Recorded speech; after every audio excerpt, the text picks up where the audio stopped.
یہاں ایک آیت ہے، اور یہ آیت ویسے تو اللہ تعالیٰ کی ساری آیات جو ہیں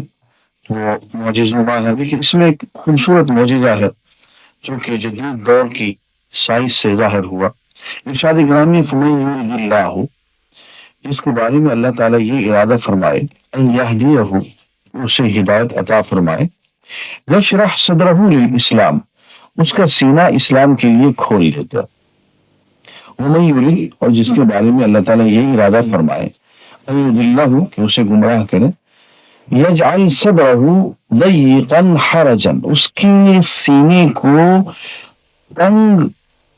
بنا دیتے ہیں،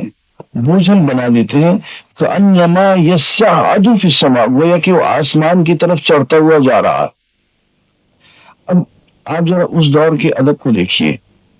اس دور کے اشعار کو دیکھیے، تو یوں پتہ چلتا ہے کہ تصور اس دور میں یہ پایا جاتا ہے۔ اس دور میں کیا، اس دور میں بھی تصور یہی ہے کہ جو ہی ہم بلندی کو جائیں تو انسان کی طبیعت جو ہے وہ خوش ہوتی ہے، اس کے اندر انبساط پیدا ہوتا ہے۔ یعنی ہم نے بچوں کا کہ high you go cooler it's, بلندی میں جائے تو ہوا اچھی ہوتی چلی جاتی ہے، صاف ستھری ہوتی چلی جاتی ہے، بلندی پہ جائے تو انبساط ہوتا ہے، خوشی ہوتی ہے۔ وہ قرآن کہتا ہے کہ نہیں، اوپر جتنا چڑھتے چلے جائیں تو سینہ تنگ ہوتا چلا جاتا ہے، سانس لینے میں دقت ہوتی ہے۔ آج کی سائنس نے بتایا کہ نہیں، بلندی پہ جائے تو آکسیجن کی کمی ہو جاتی ہے، اور ذرا سا اور اوپر جائے تو آکسیجن کے لیے مصنوعی بندوبست کرنا پڑ جاتا ہے۔ یہ اشارہ قرآن مجید میں اس زمانے سے موجود ہے، ذرا غور سے پڑھیے کہ وَمَن يُرِدْ أَن يُضِلَّهُ، جو گمراہ ہونے پہ اتر آئے اور اللہ تعالیٰ اس کی گمراہی کا فیصلہ کر دے، یجعل صدرہ، اس کے سینے کو یہ بنا دیتے ہیں ضیقاً، تنگ، حرجاً، بندھا ہوا، کأنما یصعد فی السماء، گویا کہ وہ آسمان کی طرف چڑھتا ہوا جا رہا ہے۔ اب ہم آگے ایک آیت میں پڑھتا ہوں، اور اس میں ایک عجیب و غریب چیز ہے،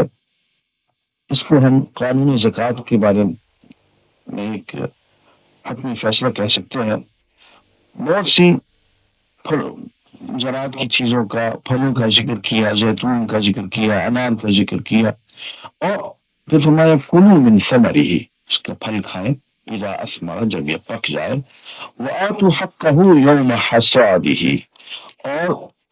کاٹنے کے دن اس کا حق ذرا دوسروں کو ادا کر دیا کریں، ولا تسرفوا، اور زیادتی نہ کیا کریں، اسرافیت، انہ لا يحب المسرفین، اللہ تعالیٰ حد سے گزرنے والوں کو پسند نہیں فرماتا۔ نا قانون زکوٰۃ سیدھا سیدھا یہ ہے کہ ایک تو اس میں زراعت کی زکوٰۃ ہے، عشر کا ذکر ہے اس میں، لیکن اس کے علاوہ بھی حق ہے، اس لیے فرمایا کہ زکوٰۃ کے علاوہ بھی زراعت میں سے دینے کا حق بنتا ہے۔ قانون زکوٰۃ یہ ہے کہ وہ چیز جو بہت آسانی سے مل جائے اس میں سے تو پانچواں حصہ نکال کے دیتا، مثلا سونے کی کان مل گئی، چاندی کی کان مل گئی، پانچواں حصہ اس میں دے دے۔ وہ چیز جس میں ذرا سی محنت کرنی پڑ جائے، مثلا بارانی زمین ہے، بارش ہوئی، تھوڑا سا ہل چلا لیا اس میں، تو میں اس میں سے 10واں حصہ دے دو، 10% اس میں سے۔ وہ چیز جس میں ذرا اور محنت کرنی پڑ گئی، مثلا زمین میں آپ نے کھیتی باڑی کی، ٹیوب ویل کے ذریعے سے، کنویں کے ذریعے سے، نہر کا پانی خرید کے، تو میں اس میں سے 5% دے دوں۔ اور وہ جس میں بہت ہی زیادہ محنت کرنی پڑ جائے، جو تجارت ہے، اس میں مال بھی لگایا، محنت بھی کی، فرمایا اس پہ 2.5%۔ تو یوں ایک قانون بنایا ہے زکوٰۃ۔